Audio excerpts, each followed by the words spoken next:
Can an $80 paint spray gun actually refinish this, or is it just gonna ruin it? So I picked up this HVLP spray gun, and today we're gonna be putting it to a real test. No practice, no experience, just straight onto this piece. Here's what you get: different nozzle sizes, adjustment knobs, and a 600cc cup, which all sounds great, but let me see if this is actually going to work. So this is what we're going to be painting today. It had a lot of damage and stains and scratches, so we're just going to be refinishing it with this paint gun today. I know it looks really crazy, but this is what it's supposed to look like.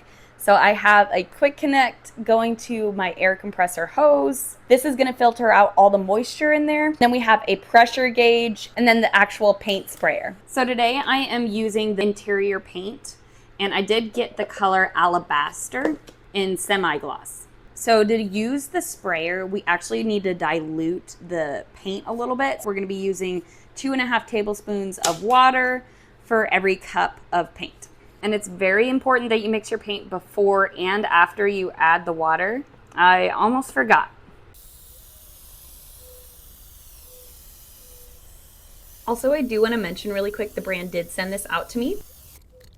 So before I actually painted the piece of furniture, I wanted to test out the paint gun. As you can see, I started over here, I adjusted, it got worse, and then we actually got to a good spray right here. And this is where I was just painting. I did get a little too close, so I'm getting some drips here, but I just wanted to show you it does take some adjusting. So you'll have to adjust the pressure right here, and then also on this knob down here. And you might even have to adjust the pressure on your air compressor. So I'm starting with a medium spray pattern, and it's about mid airflow, so we don't go too heavy. Now that we have this dialed in, look at that coverage. It's way more even than a brush. One thing I did notice is that you have to keep moving with it or it will drip. It covers really fast though, like way faster than a brush, and it's a super smooth finish already. So this is the side that I've sprayed, and this is the side that I haven't sprayed. All right, we have the first coat on now, and let me tell you, it is way better than using a paintbrush. I just did the full first coat, and it only took me 10 minutes.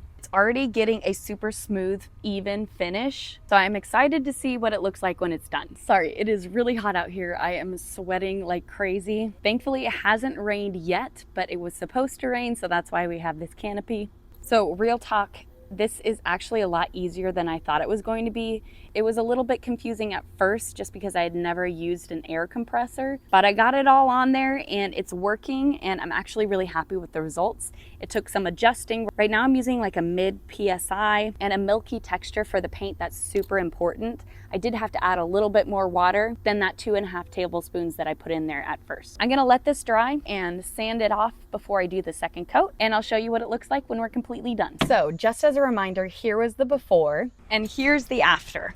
I'll be honest, I was expecting this to be super messy and hard to control, but it really wasn't. It did take some getting used to, just adjusting the PSI and the liquid content in the paint, but it was actually pretty beginner friendly. I have never used one of these, and I was able to paint this whole piece. So yeah, this is how it turned out. Super smooth, no brush strokes since we used a spray gun, and honestly, it looks way more professional than I expected. This was perfect for this DIY furniture flip project. So I'm definitely going to be using this again. But yeah, that's all I had for this really quick review. Thanks for watching.